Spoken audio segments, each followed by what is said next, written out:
our words are literally magic, literally casting spells on us.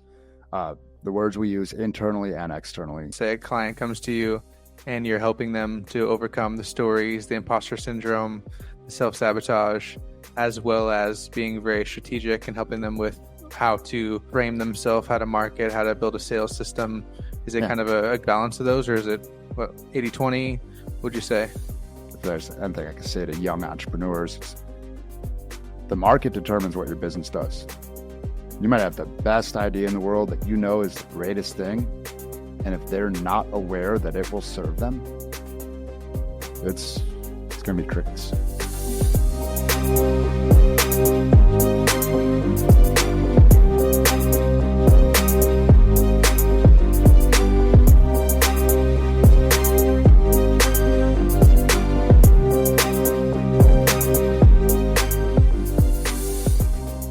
All right, welcome to the Evolving Potential Podcast. This is episode number 16. Today I have on the show Chase Tolleson. Chase was set on becoming a third-generation airline pilot before 9/11, ended up creating some roadblocks to that dream. He ended up spending 4 years in the Navy while chasing his passion for fitness.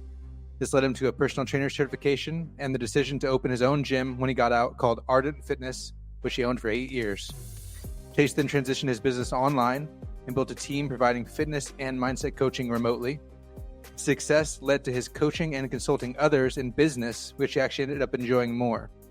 He's invested almost $200,000 in his own personal and professional development, and he's now the founder of Chase Tolleson Coaching and Consulting, where he helps busy men optimize their mind and body, unlock their inner power, realize their true alignment, and overcome burnout while scaling up to $15,000 a month using a content system that is authentic to themselves. Finally, he has expanded into business acquisition and even real estate investing to continually keep moving himself forward. Welcome to the show, Chase. Oh man, I'm have you intro me when I walk into rooms. That was awesome. Hell yeah. I appreciate that, man. That's always the goal. Matter, respect. Yeah. Appreciate it. I'm curious from, thank you, Evan, thank you for being here, man. I'm curious, getting started, what got you really into fitness from the beginning? You had mentioned in some of your prior interviews I listened to that you wanted to be an airline pilot, and you kind of ended up, that route kind of settled, and you ended up only really having a passion for fitness, and that kind of led you into your journey, if you will. And so what kind of sparked that passion for fitness in the first place? I was skin and bones, and I had a size 8 head. On top of that, like what sparked it in the first place was when I was 4 years old, my dad had a weight bench in his bedroom. My dad would go on runs when I was a kid, and I would ride my bike along with him. Like, it was just fitness, lifting weights was just something we did. You know, it's just a piece of life. So, you combine watching my dad do that with the fact that when I was in 8th grade, and I'd already been, like when I was 12, I started lifting. Like I was sprinting upstairs at the Lifetime Fitness in town so that I could use the resistance training because only 12-year-olds and up are allowed up there. And when I was 13 in 8th grade, even though I've been lifting for a year plus, I walk in with a buzz cut and a tank top, and one of the guys goes, "Dude, you look like a cancer patient." And that turned up the heat a little bit. You know, I'm still long and lean, and it's evolved over the years. So the short answer is my dad was into fitness, and I looked like a bobblehead. And so, did you grow up just straight up planning to be a pilot? You know, you said your father and your grandfather, then I'm assuming, were both pilots, and so you kind of just expected to take that route. And talk about what happened and how that might have made you feel. How that might have been a challenge for you at the time. Yeah, so the cool thing about the airlines, and unclear if United Airlines still operates this way, and if you have a family member, a father that works for United, you are automatically guaranteed an interview if you have the minimum requirements. So you've got your foot in the door, right? So that's how my dad got in. My grandfather was a farm boy from the panhandle of Florida.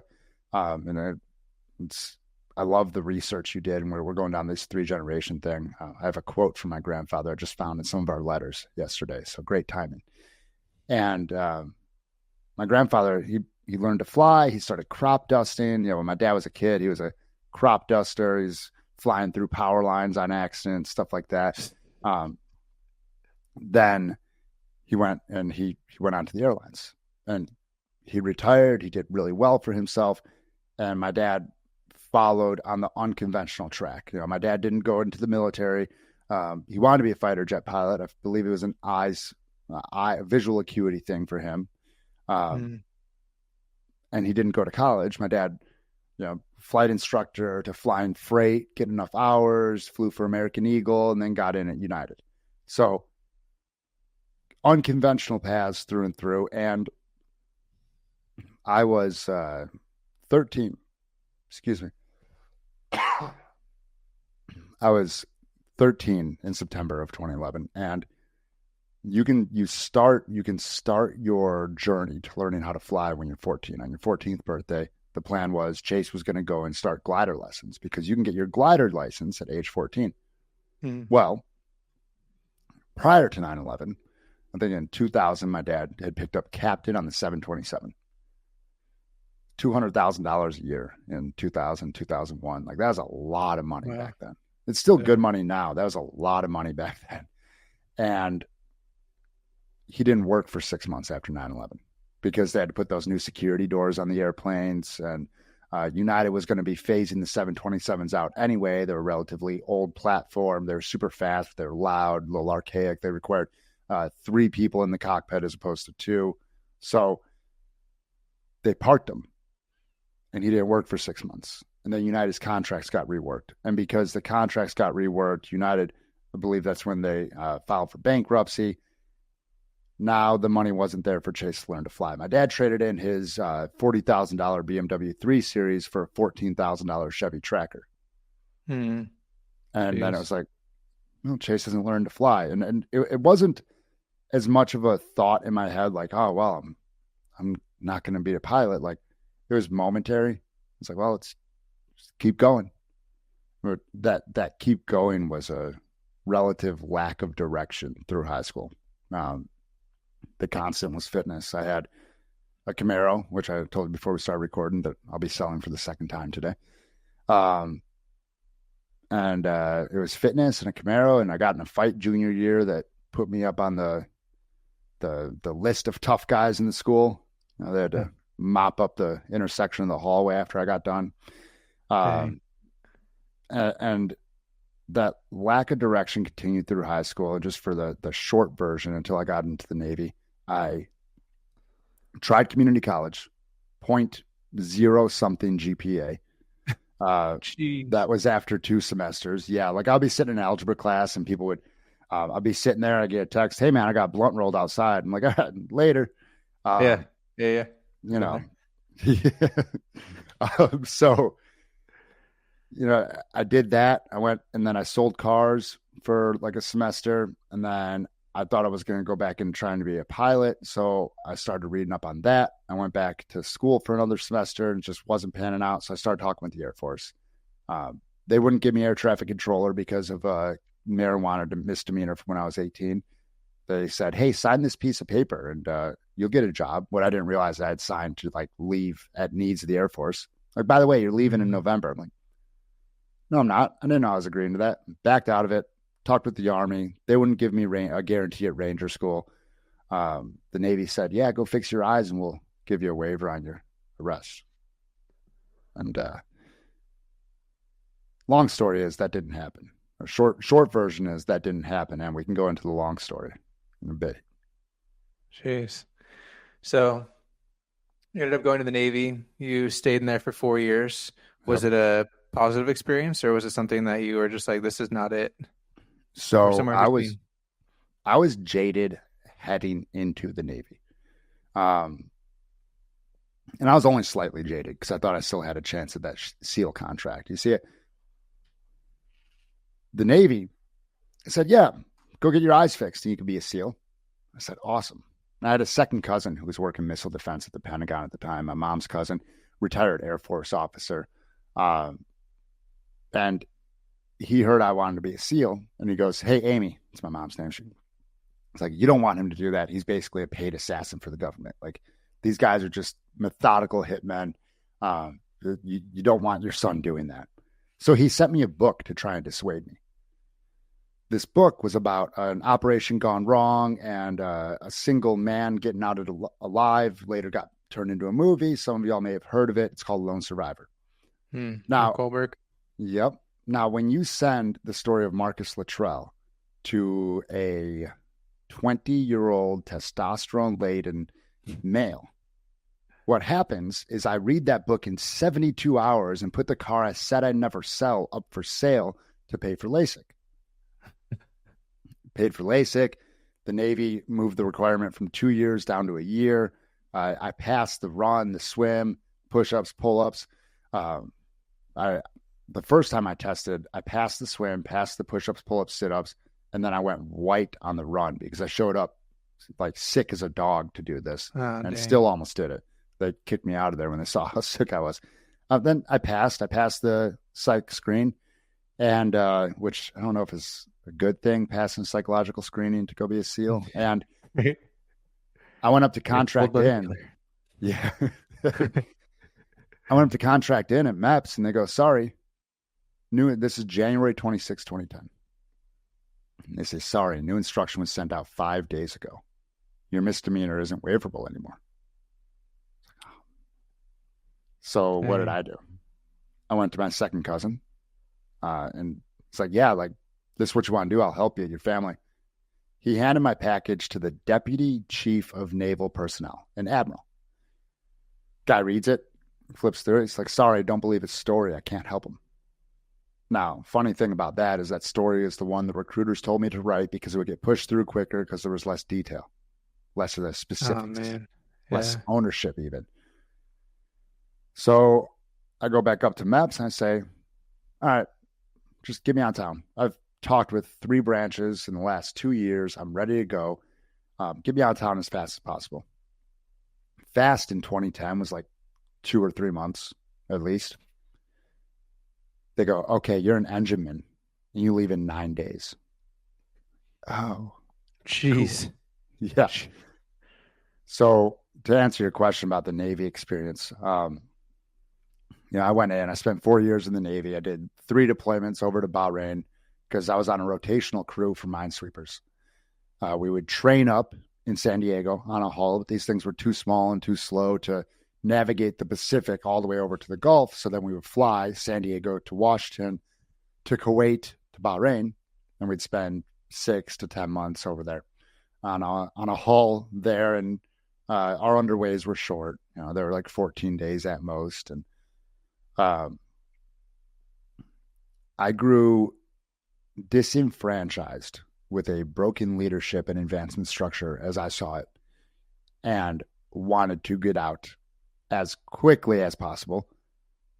And I came up with the plan. Hey, CrossFit ownership has a low barrier to entry. I was already a certified personal trainer in 2008 for a few minutes. Like, I could go do that. I could be my own boss. And anybody who's owned a business laughs at the idea of being your own boss because the market is your boss. But yeah, I digress.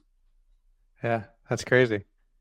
So then you got out, smooth break, had some money saved up, got your gym started. And I had also heard something in a prior interview about how you definitely planned on this gym being something that was competitive, something that you guys would go to regionals, you guys would be, some top competitor and things like that. But then you ultimately ended up seeing that you're getting a lot of what I call the Joe Schmoes. Mm-hmm. They're regular people, not to be offensive in any way, but the people that just, want to get fit, want to get healthy, don't really necessarily care about being competitive, don't necessarily care about being freaks of nature. And so how was that dealing with that realization in your mind?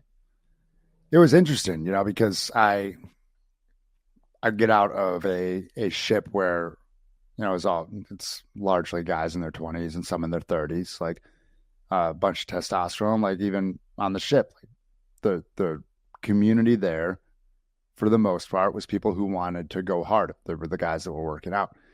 I opened a gym and it's people with mortgages, full-time jobs, kids to get to and from soccer practice, and they just want to come in and feel good about themselves. Like they want to like actually have some confidence, and they want to have some fun and meet some people at the time they're doing it, which took me a few months to accept, because I was like, we're going to go to regionals. We're going to get a team to regionals. We're going to do all this competitive stuff. Nah, that wasn't it. And it was, I opened my gym August 11th, 2014. And probably by the end of 2014, I was realizing like there's something deeper going on here. There's a different market to be served. And while we, for 2 or 3 years, stayed on like the go hard CrossFit model, like it shifted, and the message was more towards those people that like, hey, come in, get your workout done, and then go home and feel good about yourself. Was that a shift that you happily made, or was it something that was like kind of annoying or hard to make? Because I have my own story there, which I started getting fit in high school. I trained out with all the football players, and I was like in a weightlifting class, and I was around a bunch of people that genuinely enjoyed being fit. Then I ended up switching my gym to a bodybuilding gym, from the YMCA to the bodybuilding gym. Again, an environment with people that just all want to be super fit, all killing it. I decided to be a personal trainer there, and had the exact same realization as you. It's like, okay, I wanted to work with athletes. I wanted to work with people that are highly motivated and help push them to the next level. And instead I'm working with 43-year-old lady with pre-diabetes and a 50-year-old guy with back issues. And you know what I mean? Like those types of things. And it was hard for me. So I'm curious how it was hard for you to have an entire, that was just as a personal trainer. You've got a whole gym now of, something that's not exactly going the way you planned. Early on, I can recall one moment. It wasn't around this paradigm where I pulled out a bench after shutting the lights down at 9:00 at night and sat on it and just had a complete like mental and emotional breakdown. Like, all my friends are still in the Navy. What am I doing? Is this going to work? And one of my books I read on my first deployment that became one of my favorite books is Atlas Shrugged. And there's a quote in there. It's not that I don't suffer. It's that I know the unimportance of suffering, and that pain is to be fought and thrown aside, not to be accepted as part of one's soul and as a permanent scar across one's view of existence. So when I had that realization, like, yeah, it was annoying. Like, I thought my gym was going to be something else. And I did my best to not linger in it, to not go, man, but where are all these hard chargers? Like, dude, you're an hour northwest of Chicago. You're in the middle of suburbia. This is what you get. Do you want to run a business or not? And on a certain level, as the years progressed, I came to appreciate the wins that those clients saw and the value that they saw in them. Because, yeah, like athletes and hard chargers, so much fun working with them. Like, you just dial in the little intricacies of movement pattern, and like, they buy in. And there's a certain subset in that population that can be a lot to work with, we'll say. Like they have their own baggage they bring to the table too. So you take a lens on it on either direction. And, I leaned in hard to like, all right, cool. How can we make this approachable to everybody? How can we change the sales process to be approachable? And, we can get into it as we go through the story here. And down the road, I shifted a little too far. I started going, what's actually good for people, not what they wanted, though. And if I could go back and do it again, if there's anything I could say to, as I said earlier, if there's anything I could say to young entrepreneurs, it's the market determines what your business does. You might have the best idea in the world that is the greatest thing. And if they're not aware that it will serve them, it's going to be crickets. Yeah, we'll have to get into that in a little bit, because I am curious, heading down into the story a little bit more eventually, how you are helping people to establish that authenticity, but also meet the demands of the market. Because I think that can be very challenging. Like, how do you balance? Like, I want to build a business that's for me. I want to build a business that feels good for me, but also may have to meet the needs that are out in the real world and not compromise myself along the way. So that's huge. So I'm curious first, what was your first telltale signs that mindset was so important? You know, you're teaching people fitness, you're teaching people potentially even into nutrition. I think they kind of go hand in hand, you know, how to eat better, how to live better. And then you kind of realize at some point, like, okay, mindset is really this very powerful lever that I'm not utilizing enough of. Like, what was your experience seeing that, experiencing that, and kind of getting through that? So one of the earliest times I realized this, I had too many classes on the schedule. I'll preface this with that. And I had an 8:30 and a 9:30. And the 8:30 turned into just one woman there because people would go to the 9:30 because they didn't want to work out with her because she was always complaining. And at one point she's there, she's warming up. She's like, thrusters again. And I'm 2014. I'm 26, I think, at this point, fresh out of the Navy. So, like, spoiler alert, you don't get the best communication skills as a enlisted in the Navy, even when you got people under you. Like, my employees, so to speak, weren't going to quit.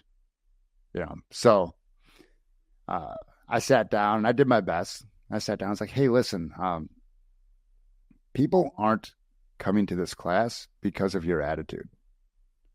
And like, I get it that, you know, the workouts are hard and you signed up here for this. It's like, what do you want to do? And that's where the wheels started turning. A couple of years later, 2017, I started sniffing around, OPEX, James Fitzgerald, Marcus Philly was big then, and, started looking at, functional training, combining CrossFit with a more intentional programming structure. And I got into the OPEX coaching certificate program in 2018. It's a 6-month program. And one of the first things they talk about in the consult is that everybody is seeing the world through a different lens. And in 2018, for me, this was like, it's like, oh, okay. Now I get why some of these people that come in here like don't want to actually back squat 300 pounds or don't want to have, a sub 20-minute 5K. Like, I get it now. And it just, that first one blew me wide open. I credit to my dad, like, he's an airline pilot. Language and clear communication was always important. And the words we use, even, like, he started that train that rabbit hole that I dove deep down. And I'll even back this up a year before OPEX, now that we're talking about words. 2017, there was a Barbell Shrugged episode that came out. And a man named Mark England was on there.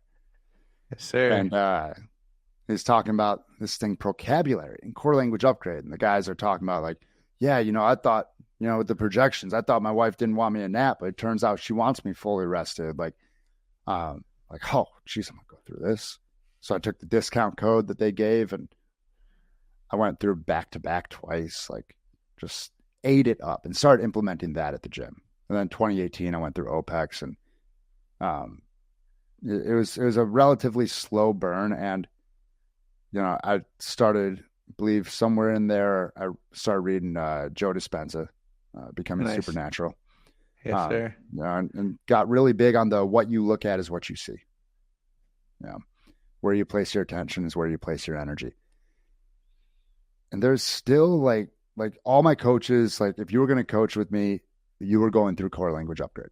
Like, we put you through it. There was still something missing, something like, and I didn't know it. I thought we had it, I thought I had all the answers. And then in 2020, we were going hard on the gym's podcast because we had a little bit of time on our hands, thanks to the government forcing businesses closed. But yeah. And we kept that podcast going after we opened back up, and we had a guy named Angelo Cisco on that podcast. And Angelo had been the owner of a gym, CrossFit O'Hare, here in Chicagoland, near O'Hare Airport. And then he had this brand called Alpha Hippie. And we start talking to Angelo after the podcast about how we're doing core language upgrade. And we have all our coaches going through it. He's like, oh, yeah, I know Mark. Like, you want to see this picture of us in tracksuits together in like Budapest or something, like partying? I'm like, oh, cool. So you guys want to have him on? Yeah, absolutely. Thank you. So I think October 2020 was the first time we had Mark on the podcast. Nice. And he was not even talking about Enlifted. He's talking about words. He's just talking about words and breath and stories. And we get to the end of the podcast. I'm like, hey, Mark, what's this? Like, you talked about vocabulary and everything. What's this Enlifted thing over here that I see your name on? And he goes, actually, let's you and I get on a call after this. And Mark told me on that call, he's like, it's my job to recognize talent. And with this system, you will be wielding a samurai sword. He was right. I hopped in on Enlifted level 1, group 9 after their intro call. I hopped in on call 2, went straight to level 2, straight into level 3. And that was where the mind, like we got a practical definition and application of how to do mindset then. And that's where the world just started to open up. Jeez. That's crazy. So then you started incorporating mindset into some sort of one-on-one coaching, but not necessarily like at the gym or through gym programs. Am I right? Yeah. So at the time when I went through Enlifted, I was simultaneously enrolled in my first like how to build your online business coaching program. The first one that I like shelled out big money to like, hey, teach me how to make money online. And I was like, hey, I'm going through this thing. I think I'm going to want to integrate it with this. And the early iterations of my program were high touch, one-to-one. Here's the lifestyle stuff that I picked up in OPEX. Here's the programming knowledge that I have. Send me video to review of your movement. And oh, by the way, we're going to get on calls. We're going to do this thing called story work because it wasn't called the Enlifted Method yet. We're still calling it story work. And those calls were the ones where people would get on there and go, oh, whoa, this is so much more than I thought it was going to be. Yeah, that was the stuff that had people going like, oh yeah, this program taught me what it truly is to be a man. And like, I didn't go in there and say, hey, this is masculinity and this is how to treat your wife and this is how to show up in the world. I just got guys' stories out onto a Google Doc and had them read them and ask them some questions and change some words. And next thing you know, they know what it truly is and means to be a man. Cool. So for anyone who hasn't seen the Mark England episode, I definitely highly recommend going to watch it, first of all. But in your own words, how would you describe what story work is? We'll start with what story work is built out of. Stories are built out of words. And words, abracadabra comes from the Aramaic for with my word I create, with my word I influence. You guys go a bit far back enough on my feed, or you'll find a shirtless picture of me from the back, and I have abracadabra. And I used Hebrew because I couldn't get anybody to verify Aramaic for me, and I was just a little sketch on like stuff that I don't know what it says. Aramaic is the root language to. It's an old Hebrew. And our words are literally magic, literally casting spells on us. The words we use internally and externally. And that internally is so important too, because this is where the stories come in, because a lot of people will like have these junk thoughts and then you see them like, oh, well, everything is great. And like, if any of your coaches are listening to this, who like you've been on a sales call with me and you're still thinking about this, so you're exploring podcasts Chase has been on. I see you and I feel for you. I see this in coaches that I talk to. Like I get on, they're like, oh yeah, you know what, man, every life is just so good. And you see this pain. And that pain is the dissonance between what they're saying and what they're actually feeling. But our subconscious has an almost autoimmune response to taking a look at what we're feeling. So we use stories because they seem innocuous at first. We just start writing stuff down. One of my favorite examples of this, of how this system can work, and I continually draw back to, He's actually a client from the gym because we did start to implement this in the gym. We would do goal setting sessions. We had affirmations to start during the warm up in class. And one of the girls came to me. She's like, "Hey, I think I need a Chase psychology session."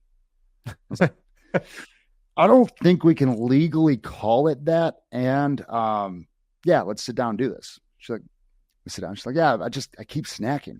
Like, all right, cool. Let's write out a story of you going to the cabinet last night. Wrote that story out. Like, what do you feel? She's like, anxious. Like, cool. When do you remember feeling that the first time? And the amount of times I've seen this now, her eyes kind of light up. And she goes, whoa. Yeah, that's right.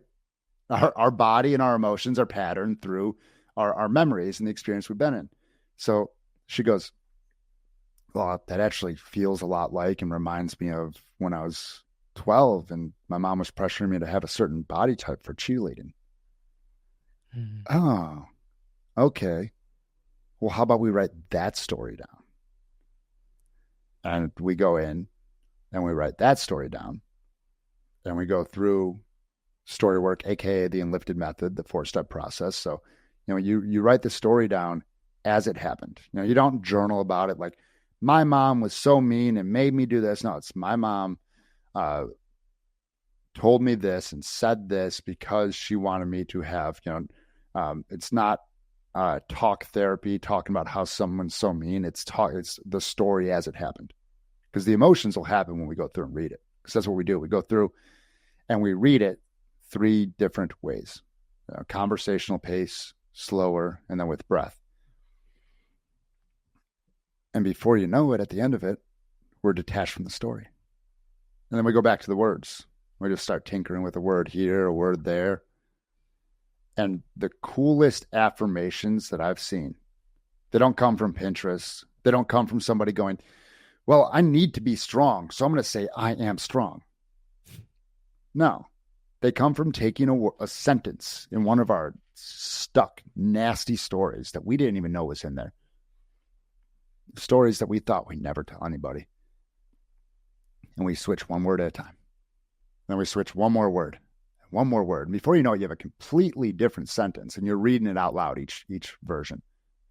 But because you've taken a stuck sentence and you've switched it word by word by word into an affirmation, it holds so much more power.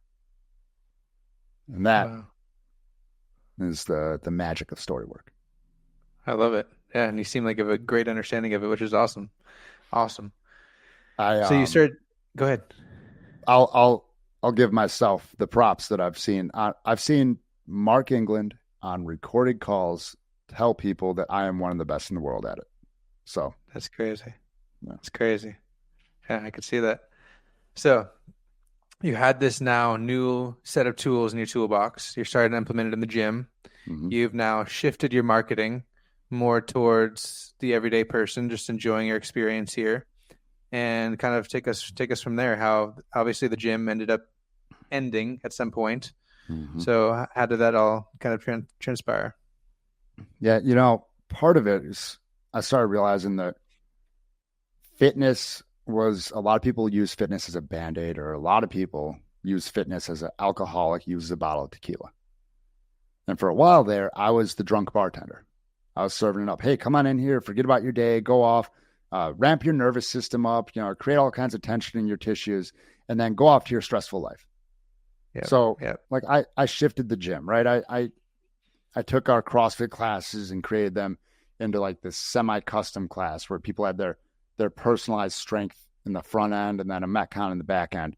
And the people that loved it. The people that stuck around loved it. Anybody that signed up loved it. The problem was we were ahead of the market by about 2 to 3 years. And it was right after shelter in place that we made this switch, and we stuck ourselves in an artery to make this switch, like business wise. Like, people left in droves because it was a pricier service. And they just wanted to come in and sweat and do CrossFit. And all things considered, I love the way it's played out since then. And if I wanted to run my gym and run it for a long time, going back, I would have never made that shift. Now, what else happened is I started realizing, oh, the stories are what's really matters here. And like, once somebody's got their story straight and they know how to work out, do they really need to pay us hundreds of dollars a month? So there started being this disconnect between needing revenue in the gym and the change that I really wanted to affect in the world. Now, Q1 2021, I told my staff, I was like, hey guys, we got this young up and coming head coach. We got a GM. We got a couple other really good coaches. Q1 2022, I am no longer a part of day-to-day operations. It's all you guys. You'll be the face of the gym. Let's make that happen between then and now. You know, one of the things, especially with a brick and mortar, that you can fall into is like this icon role where it's like, okay, now the business owner is the head coach, is this, is that. And like, if you want to run a business and run it well, you got to be in the back, like man behind the curtain.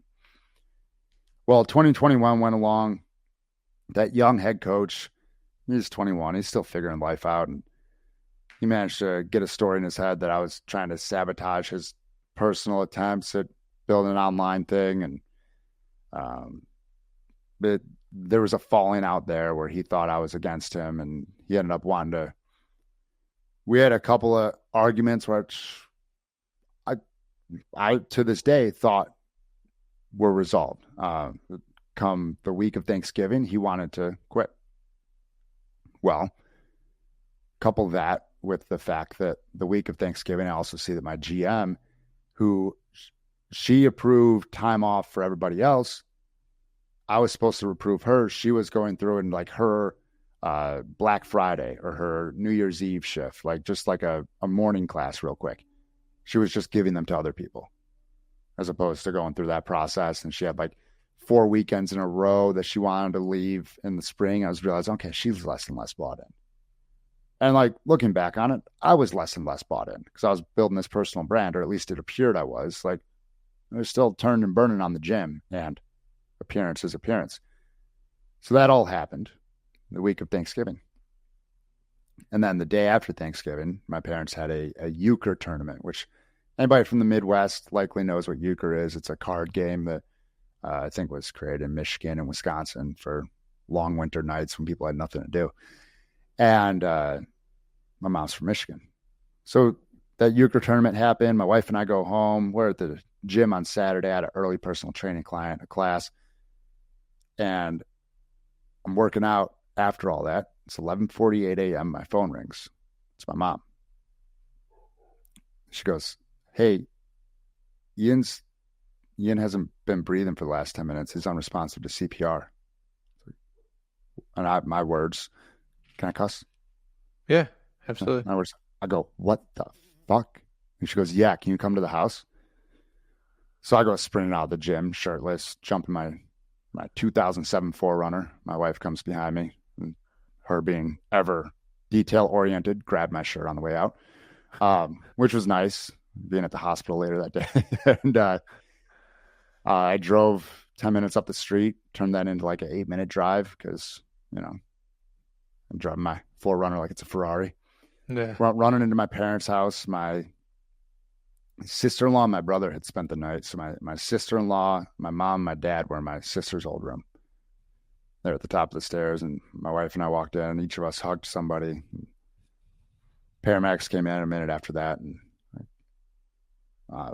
sorry, there's nothing we could do. And as he's saying that, we hear from my brother's room, we got a pulse. It was an epinephrine-induced pulse. Like, you know, they pumped him with enough that they got him on a stretcher, got him in the ambulance.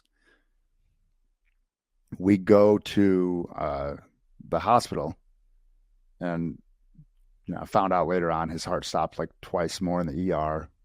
They moved him to the critical care unit. You know, they saw throughout like the ER. We could only have 5 people in there because it was still like COVID rules. We could only have like 5 people in the waiting room. And my brother's father-in-law was like, well, I'm not leaving her, his daughter, my brother's wife.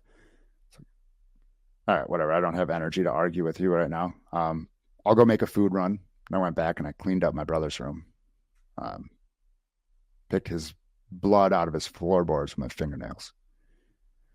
And we went back to the hospital. They're at the critical care unit by then, and brought a bunch of Culvers back. And we took turns 2 by 2 going back to see him, plugged in. My sister-in-law, because she was his wife, she was the one to make the call. She had to be the one to make the call. And the doctor told us, she's like, there's been so much brain swelling that his brain stem is pushing down on his spine. His organs are starting to shut down. Like, the only thing keeping him alive is those machines. And like, is there that thought looking back on it? Like, what if we had thought, like, what if there's a miracle? What if this, what if the good stuff? And like, in the moment, it's like, and I'm 99.99% sure that it was, I mean, he was gone. His soul had left his body at the house. So my sister-in-law had to make the call. And even with COVID rules, they said, I'm taking the long road to shutting the gym down, and this is integral. They said, only 3 people can be back here. So it was my parents and my sister-in-law. And there was supposed to be just them when machines got turned off. And Alina, my sister-in-law, started yelling for us. She wanted me and my sister back there. So we went back. And everybody went in, like, touched him, touched his neck, felt the pulse. And I was kind of standing there. And I went in. And it's like, all right, cool. Touched his neck. I was the last one to do it. And 5 seconds later, they walk in like, sorry, guys, he's gone. And setting up the celebration of life and being at the celebration of life and seeing that I wasn't in videos or pictures because I had a gym to run. It's like, I had talks with my brother months before he passed about, like, I just don't know if the gym's the thing anymore.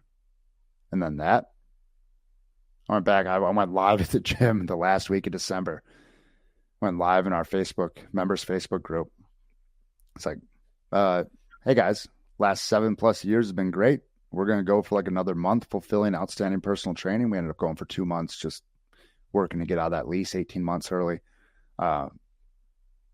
See you. And that was the most freeing, lightest drive home ever. It was absolutely the right call at the time. Wow. That's crazy, man. What a story of realizing that you hadn't really been around. And then, yeah, it's too late now at that point for your brother's story. Yeah. What was that like a pre-existing issue, or is that something that came out of nowhere? It came out of nowhere. She didn't wake up that morning. A few different theories, but it was sudden and unexpected. And trying to get the full autopsy report would require a subpoena. So we just get the kind of mailed in answer from the coroner. Yeah. Man, wow. So you already had an idea in your mind that maybe online would be the move because you were already kind of building a brand at the time, as it was the Primal Man Pathway program, exactly. Right? Yeah, so that had been going for, a year at this point. I had just signed up to build a program too, which was cool, was integral to my journey.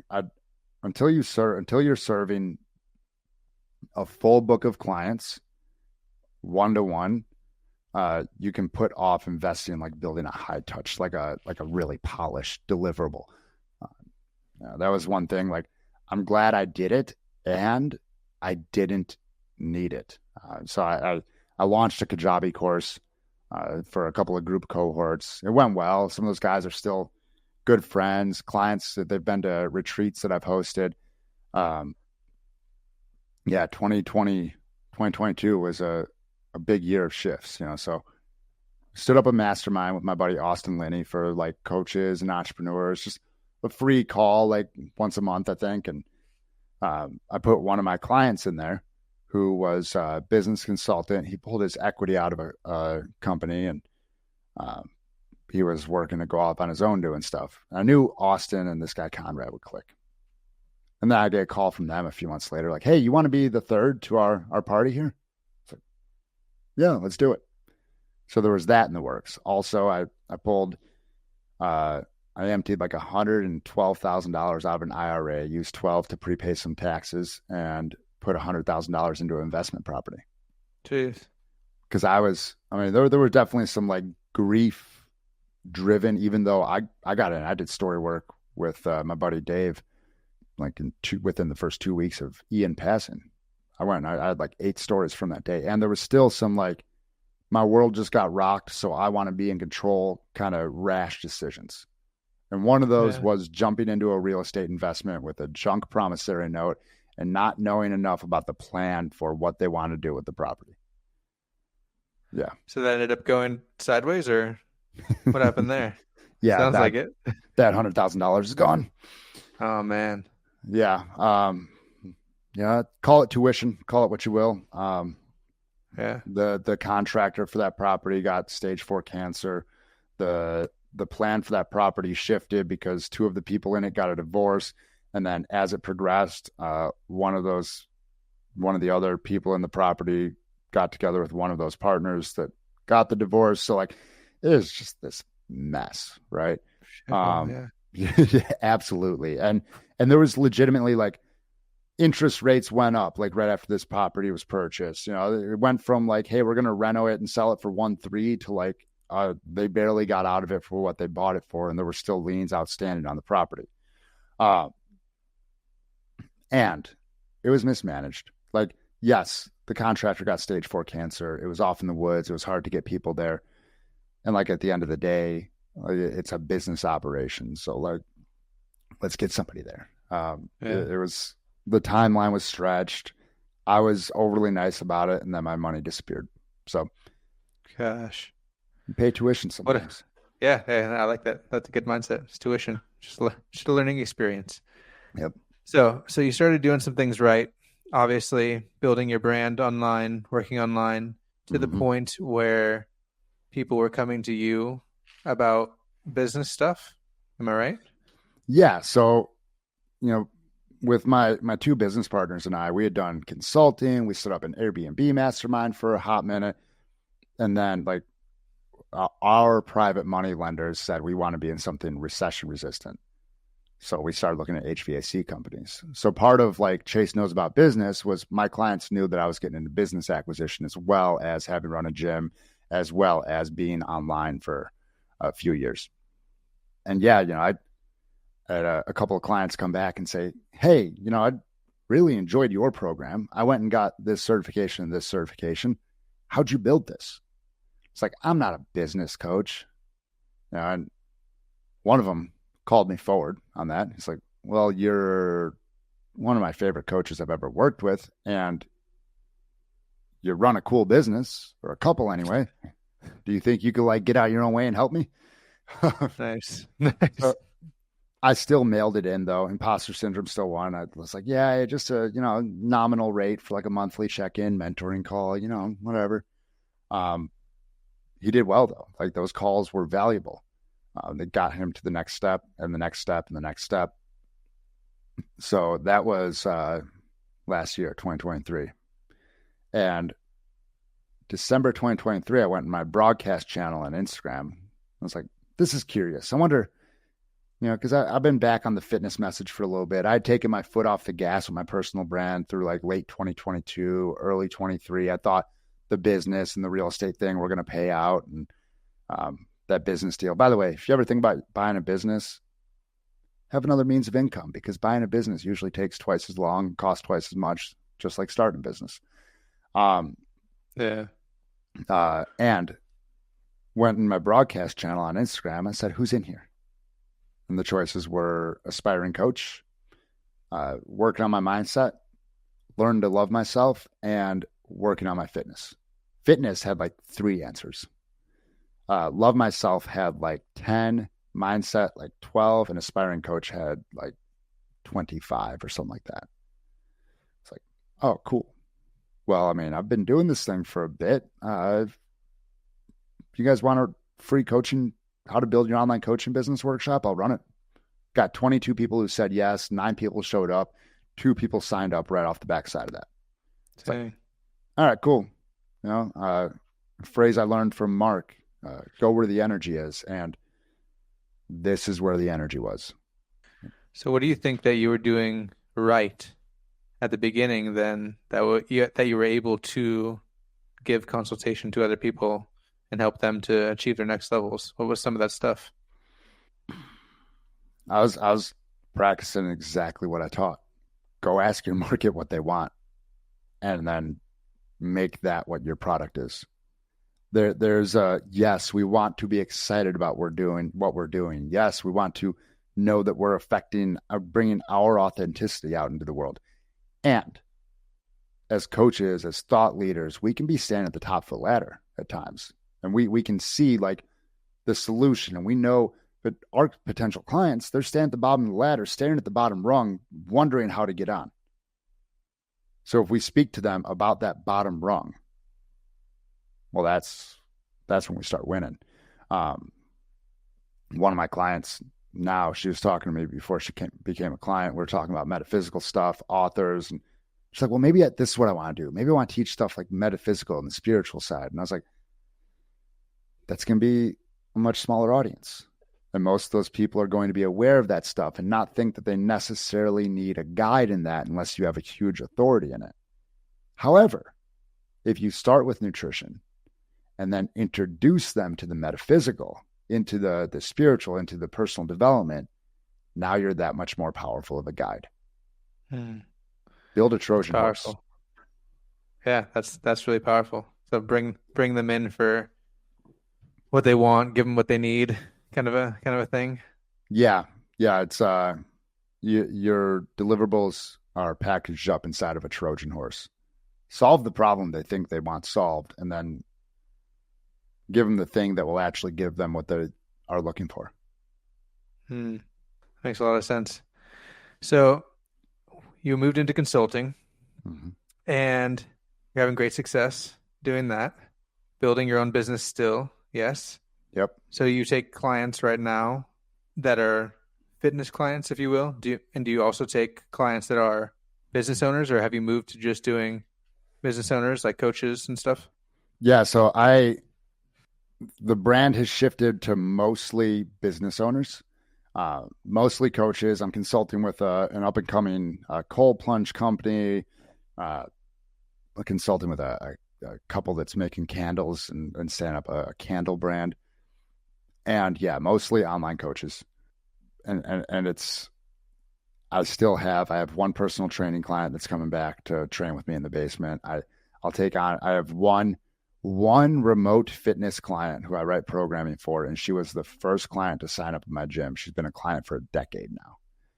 Yeah. So it's mostly business consulting, business coaching with fitness as they come in. And so do you see yourself using the mindset stuff on these clients just as much? So let's say a client comes to you and you're helping them to overcome the stories, the imposter syndrome, the self-sabotage, things like that, as well as being very strategic and helping them with, how to frame themselves, how to market, how to build a sales system. Is it kind of a good balance of those, or is it 80-20? What would you say? Depends on the client. And yeah, I have clients who like every week when we get on, we go through a couple action items for their business and then we work a story. 100% clarity. Those are usually the clients that make the most progress. We're combining practical action in their business with let's go work a story, and let's figure out what limiting belief is keeping us from taking that action so far, shred it to pieces, and then keep moving forward. So that would be how you're helping people to overcome that self-sabotage and their addiction to the comfort zone is through the story that they're telling to themselves about why they might be struggling or why they're waiting. I saw a post about yours about how most people are making the excuse of either time, money, or certification. I'm still getting my certification. Yep. And so you kind of talk those things out with them. Yeah. 100%. Yeah. It's a lot of coaches, and I did this forever, for a long time. A hide in the easy hard, right? We know about fitness, we know about breath work, we know about meditation, we know about cold plunges and reading books and doing podcasts and journaling. So we're going to do all that because that's hard, right? Well, no, it's easy hard. It's like that's our stuff. That's what we're good at. And stepping into a new lane of like operating a business and operating it well and taking it as seriously as we take what we eat, well, that's change, and that's a new skill set. So when we can get out in front of what is like preventing us from believing we can make that change, rewire it on the front end, and then step easily into those business owner actions, that's when some really cool stuff starts happening. And so where do you see this taking you in the future? Because I want to kind of meld this into, do you like this lifestyle better? Is this a lifestyle where you're able to be more present? Because you talked about being at the gym constantly, not being around. So is this lifestyle better? And where do you see this developing into? Better for me, yes. I could only imagine what it would be like, if I cover in a 7:30 class a couple of times a week, or having a 5:30 a.m. to coach or whatever with my almost 2-year-old daughter now. What do I see it turning into? There may be a team that gets stood up for this thing. I will always be the coach for it, though. Okay, cool. Like at a certain level, time becomes precious, especially one of the things I committed to when I went online or when I started coaching online coaches is I want to show up and actually coach. You can put together all these systems and SOPs and call it what it is. That's usually just throwing a bunch against the wall and you get a testimonial because you got enough people in there. Like I want to actually coach and help people shift still. So what do I see it becoming? Like this will keep going, and the business acquisition is going to start being a 40 to 50% of my energy, my time in the next year and a half, 5 years from now, 7 years from now. Hard to say. There'll still be coaching, whether it's still build your online brand or if it's something different, we'll see. And because the acquisition is primed to, by then in the next 5 to 7 years, be providing more income than we need. We'll put it that way. And so if you had the opportunity, if you had the business acquisition business going up and well, would this be something that you would want to, like, would be passionate about continuing to do? Yeah, absolutely. Absolutely. And it would be, I would take on high touch, 1-to-1 only, likely at a higher rate than I do now. Like, hey, you've got me. I'm taking on less clients than I used to. Here's what you're going to get. Been in this game, done some cool things. Let's do this. And it's more of a partnership than a coach who you check in with every once in a while. And so along the idea of business acquisition, and anyone I didn't know what this was until the past year or two. So it's just acquiring a business, buying a business essentially, right? So you, back in the day with your gym, you ended up closing it. You did not sell it, right? Yeah. So is there anything in hindsight that you might have done to essentially package up your business and be able to sell it? Do you wish that you did that? Do you look back on that ever? Gyms are tough to sell. On the timeline I was on, I'm glad I did what I did. Gyms are tough because revenue can be dependent on the members, right? And if ownership changes, what's to say those members are going to stay there? So all it's really worth is the equipment. Like a lot of people will tell you, like, unless, and like I had a team that was crumbling, we'll say, to have a truly sustainable business where I was unplugged from it and I was collecting a salary, it would have taken burning it to the ground and started from square one. There was maybe one coach who I would have kept around to help me build it. And, on that vein, like I had my highest revenue month in the gym the month that we sold all the equipment. Yeah. With client wise, like memberships and stuff? No, like because of the equipment sales. Okay. I wasn't Yeah. sure. Yeah. Um, yeah. No, our highest revenue month was March 2020 on a 3-week month heading into shelter in place. Even with Jeez. the news spreading fear of COVID, we were still crushing it. And then they shut it all down. So um, it is what it is. We handled it and learned from it and kept moving. And yeah.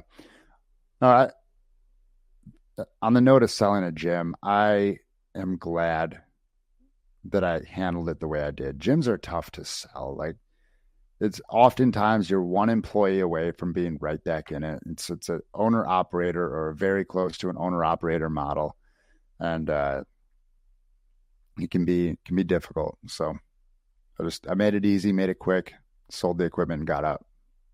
Yeah, no, that's good. I was just curious. I've been reading books like the E-Myth and Buy Back Your Mm, Time and things like that. And they're constantly talking about how to frame things up in a way where from the very beginning you know that like this is a business that could run without me. But at the yep. same time, when it comes to a gym, it doesn't really seem like that. And you have a great point with, yeah, you sell to new owner, members decide not to show up anymore. Like, yikes. Yeah. Like, yeah, oh my gosh. Yeah. Okay, Yeah. so I want to shift into what do you see people that are new trainers, new personal trainers, people moving into the online space that are, it's like, okay, I've been a personal trainer for a while. I'd like to move my business online. What mistakes are you noticing from the very beginning? What blanket advice might there be to come out of your head, your mouth about how to improve their offerings? Yeah. The reason that you have a bunch of peers in your audience is because you're speaking the language you and your peers speak. Is the lowest hanging fruit. Coaches come to me and they're like, yeah, well, it's just like a bunch of other fitness accounts that are like engaged and supporting me. Well, that's cool. That's because you're using the language from your certs. You're speaking about stuff that other fitness accounts think about. Not talking about Mm, what the mom of 3 is thinking about to wants to lose weight. You're not talking about the pair of jeans she has in the back of her closet that she hasn't fit into for 5 years that she keeps on staring at. you're talking about macros and stuff. Yeah, you're talking about Yeah. here's how to hit your protein goals. Cool. Those people are already solution aware. You need to talk to Mm, problem aware people. This was part of when I got into Enlifted, like I didn't want to talk about the pain, right? I only want to talk about the upside. And it hurt my marketing for a while because people think it's all just like, well, okay, cool upside, but I'm still struggling with this. How do I get past this? It's like, here's how. Like this is how you get past this. Like, what pain point are your clients actually thinking about? And don't guess. Go ask them. Like, actually go ask them. And don't ask past clients either because their lens has already been shifted. They've already climbed the mountain. Go ask mm, prospects. Go ask leads. Go ask people that have not walked the walk. We look at Joseph Campbell's hero's journey. You meet the mentor, you meet the guide before you go into the abyss. A lot of coaches are talking about the stuff that goes on in the abyss. They're talking about things that once you get the elixir and return to the ordinary world. mm. Meet them where they're at. Talk about the That's things going on in their head, and then you can showcase your authenticity. that's powerful. So how might they find these prospects, I guess, so to say, like, let's say I want to ask these questions to people. I want to get to know what language, in what ways that they are expressing their problems. Would it be, okay, I know you don't really recommend DMs, right? So Yeah. how do you go through the process? So, and for the record, I like DMs, just not the way that every 20-year-old copywriter does it. Um, just build relationships with people like that. That's where you make friends. Your content is where they raise their hands. Um, and how to do it, how to get ask people for the favor. Like, hey man, wonder if you do me a favor. Like I'm building the next iteration of my thing, or I'm always looking to stay in touch with, what people want. And, it helped me a ton. Are you willing to hop on a quick Zoom call with me?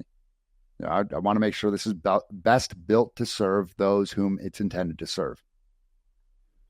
And then what do you ask them on a call? Like, how would you It's pitch?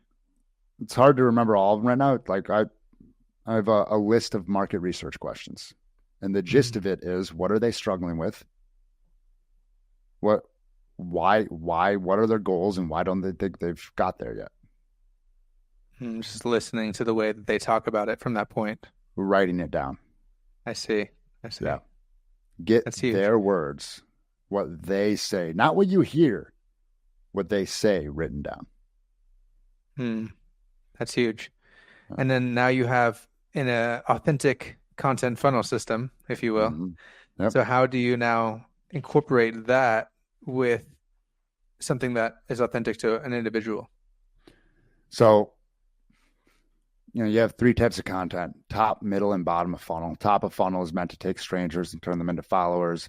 Middle of funnel turns followers into leads, and bottom of funnel turns leads or warm audience members into customers.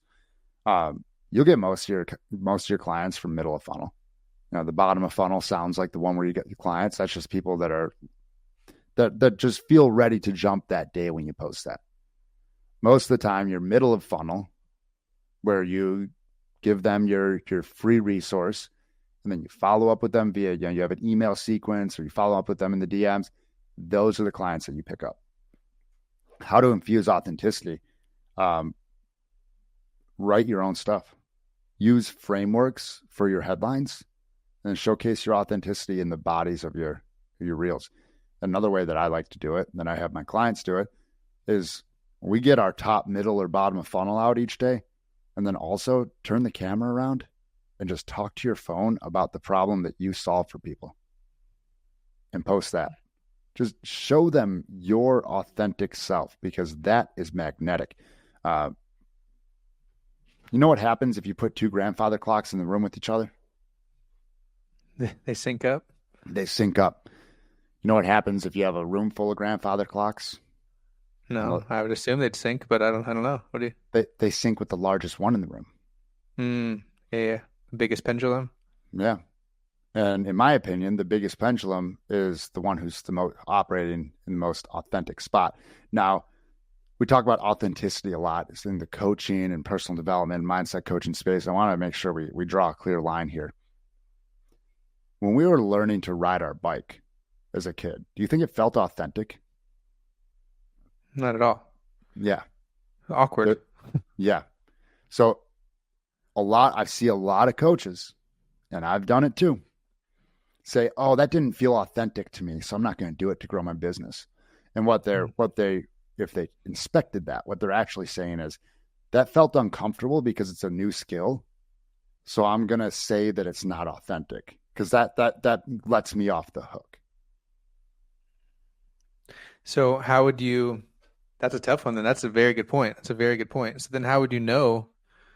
I guess maybe you're saying they would need to stick with that iteration longer, feel it out a little bit more, kind of get out of that uncomfortable place before making that decision of whether that thing is authentic or not? Yeah. Like, okay, you made 5 posts in a week and you didn't get any leads, and it doesn't feel authentic. Or go back to the drawing board and keep iterating and beat your people over the head with the same message. Like, does Porsche make commercials about handbags? No, because they sell cars. Like, so make sure your audience knows what you do. And it might take a few weeks of posting. You might not get hands raised on your first middle of funnel post. When you stick at it, though, like, excellence is the ability to endure pain. And you can do all the mindset tricks in the world to not look at pain or to reframe pain. Joseph Campbell said, any feeling felt fully is bliss. So something's painful, acknowledge it. And stick it out. Like, actually commit to a system for 60 days. Give it long enough to see. Yeah, that's a great point, honestly, because I can imagine doing the same thing. I feel like I probably have done the same thing, where it's like, oh, I'm going to try this out. You're like, it didn't feel right. Yep. Fuck it, scrap it. Yep. 100%. And I've been there. Oh, that didn't feel right. Well, okay, Chase, did it not feel right? Or did it just feel like you got less engagement, or like it didn't work as well as your other posts? Like, so you're not going to do it. Like, it didn't feel right because, like, when we were kids and we skinned our knees, we didn't say that didn't feel right. We said, I want to ride this bike. I'm going to get back on. Yeah. So like have some dud posts, drop the ball on some DM conversations, start completely biff on some sales calls, skin your knees in business. Hmm. Before That's you know it, you'll powerful. be Yeah. riding without your hands. Yeah. That's the power of realizing that entrepreneurial journey is not easy. You face constant rejection, constant issues, and you got to be willing to push through that. And so that's something I definitely think is huge to talk about. There's, in the Major League Baseball, in the MLB, a batting average of 300 is considered awesome, right? That means you got a hit and got on base one of every 3 times you were at the plate.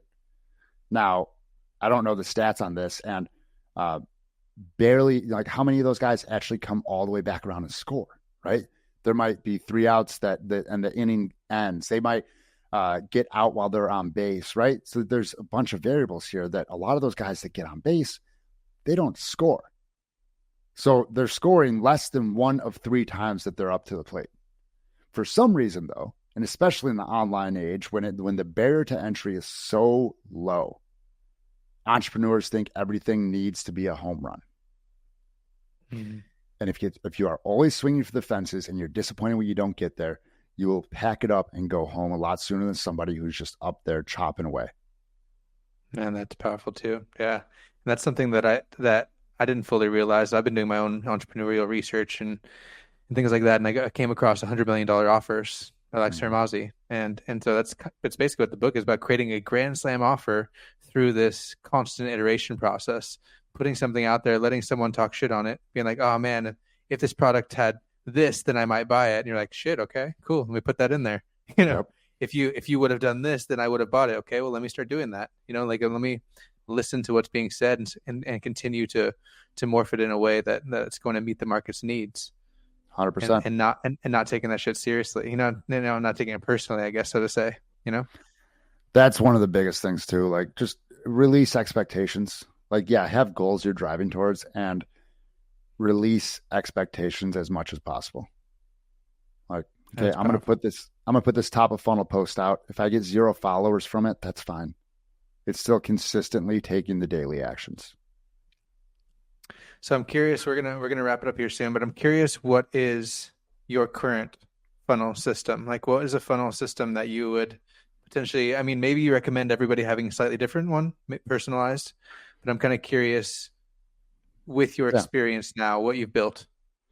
Yeah, so it depends on the person. My landing page where I have my free training, my free video house, by the way, if you want it, I do believe the one we have up there right now is Authentic Sales Mastery, and it combines the content funnel that I'll talk about here that I've been teasing out, along with how to have authentic DM conversations and how to show up on sales calls and have people asking to sign up. That being said, like, I make friends in the DMs, and then I post content saying I can solve their problem. And until you are above $20,000 toward 30, you can go $20,000 a month plus with this system. Like, make friends in the DM and post content that says you can solve their problem on multiple different levels. And when they raise their hand saying that they would like that resource that helps them solve their problem, send them the resource and then open a conversation with them, because they've just opened the door and said, hey, I would like your help. And be respectful. Don't hard sell them and send 4 messages in a row. And like, ask them some questions, get curious, and continue having conversations. Don't continue trying to sell them. Continue having conversations with these people. That's so you've, to be clear, you've reached out to people in DMs. You're having these conversations that we talked about, doing your market research, figuring out how they're wording their problems. Then you are creating both content, like on Instagram and whatever, LinkedIn, wherever you're creating content. And also you've developed a free resource. Yes. Yeah. And that free resource is more geared to get people on your email list. Okay. That's what I'm going to ask. And then they're pushing into the email list. Yep. Having 3 places for people to go: short form, long form, and email. So short form is mainly Instagram for me. Long form is podcasts or podcast guest appearance. Thank you for contributing to my long form library with this, of course, with hosting me. And Email is big. I get replies to my emails saying, "Hey man, thank you. This is so relatable." So yeah. And then within the email system, you're randomly putting your program in there saying like, hey, I have this offer There's available for either you if you're interested. an indirect or direct call to action in most of my emails. Like indirect is something like, yeah, this is what we do. This is what I've helped people do. Direct is, hey, click this link to book a call. Um, and it's making either an indirect or a direct call to action at least once a day on one platform. Hmm. So whether it's in your stories and you don't make one in your feed, or it's on email and you don't make an actual call to action to drive sales on your social media, wherever it is, make calls to action. This is another golden nugget that I often take for granted. When I first did that launch of my Kajabi program in spring of 2022, I hadn't really been selling much. I was building this, I was posting. I had spoke at the Strong Coach Summit, and Nice. one of my guys that got into cohort one, it's like, yeah, dude, I've been following you since the summit. I've been wondering how to work with you, and you finally told me. Tell people how they can work with you. If you just sit there posting this inspirational content, you look like an influencer. If you have something that can help people, offer them that something. Hmm. So if someone's new and doing their market research, just beginning their business, would you recommend a lesser funnel, something smaller, something more manageable? How would you recommend someone who's Yeah, like, I think that I want to be a fitness coach. I'm not just sure do the market exactly who research their and put market is. content out. Yeah, do the market research, put content out, and stay open for people in those market research calls that would be great fits, and move them to a sales call. Hmm. Yeah. Figure out an offer, develop Yeah, serve them high touch even, one-to-one. Once you serve enough one-to-one clients, then you can systemize your offer and have a mid ticket and a high ticket. If you want to, you can have a low ticket, like a recurring subscription school community or something. The first one to build, though, is that high touch one-to-one, because it gives you the most information on how to serve your clients. because you're actually directly working with people, so you're getting that instant feedback and you're able to put that and extrapolate that into like a system of some sort. Exactly. Got it. So how did you learn all this stuff? Books you've read, influencers you've learned from, like how did you get this down? Yeah, I mean, like you said at the beginning, between investing in my development for the gym and now for online, I've spent close to 200,000 on coaching and consulting, and then a decade in the trenches. You it's you learn often from application and from doing, and there's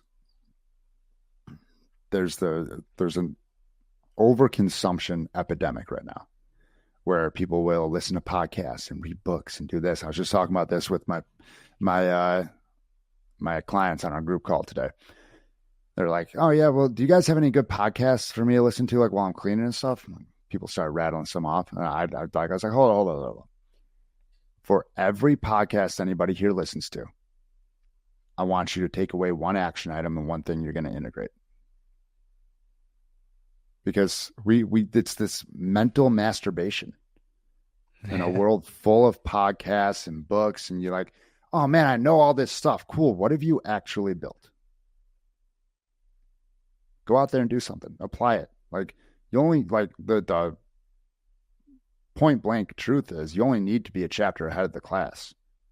And a lot of people are 10 chapters ahead of the class and telling themselves they don't have enough. So they're going and paying for another certification, and still wondering why they don't have the business they want, when they've dumped $50,000 into certifications and a big old goose egg into learning how to run their business.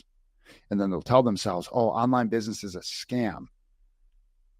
But I want an online business.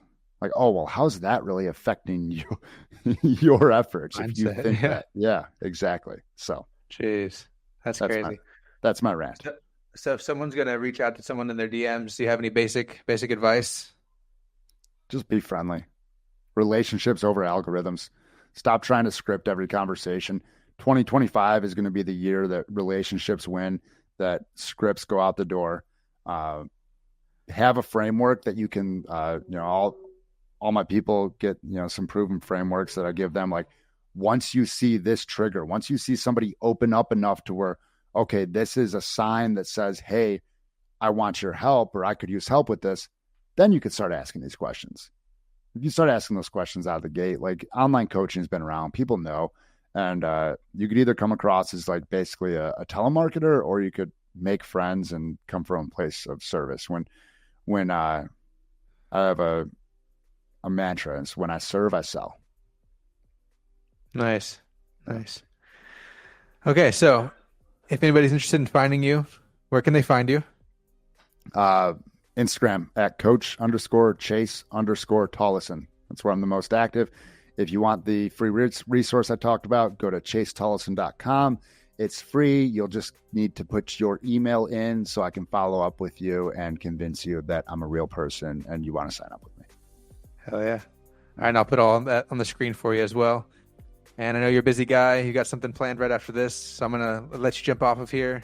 Yeah. But it's been amazing. I think we could have talked about much more. So I'm happy to have you back on whenever you're ready. I'm happy to see where this takes you and how your funnel continues to build and develop and in building that business, Yeah, absolutely, brother. I appreciate you. And there was a quote that I teased out earlier when you were talking about third generation. And I was reading letters from my grandfather last night when I was looking for a form, and there was something he said in one of his letters. Some days we just coast along. Other days are filled with hardship and difficulty. The former are more enjoyable. The latter are more valuable. I love it. Hey, thank you for sharing that, man. Thank you for being on the show. Thank you, everybody for watching. I hope you've gained some value out of this. And clearly there's much more that you could gain from going to check out his content. I think he does great content. A lot of his content is very, very specific, very driven home to the points. I could have brought up 10, 20, 30, 40 easily more topics for him to talk about. So I'm going to be respectful with his time. Let him get out of here. But thank you, everybody. Thank you, Chase. Thank you, Todd. Absolutely. Take care, man.